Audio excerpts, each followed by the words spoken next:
For today's video mga kapatid, so magbibigay lamang po tayo ng konting reaction dito sa kumakalat ngayon sa social media na litrato ng isang abandonadong bahay.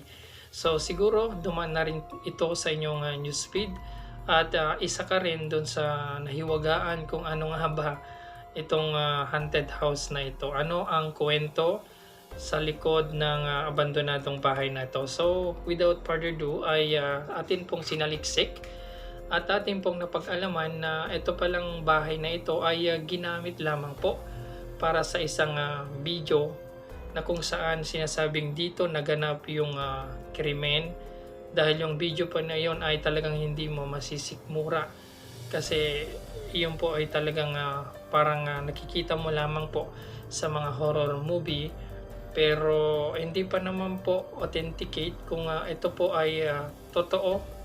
Pero ayon po sa aking pagsasaliksik ay 2018 pa nangyari yung video na yon, at ngayon lamang po ito talagang nag-trending.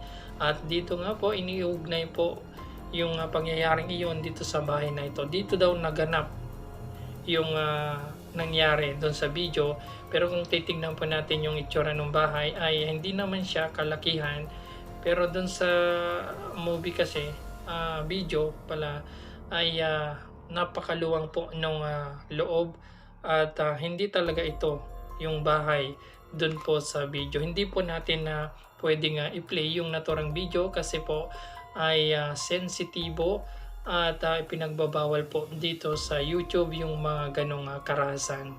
So sana po naliwanagan po kayo dun sa haunted house na ito, at marami na pong kumakalat ngayon na mga keso may kababalaghan daw, basta ginagamit po yung naturang picture ng abandonadong bahay para gawan po ng katang isip o gawan po ng sariling kwento.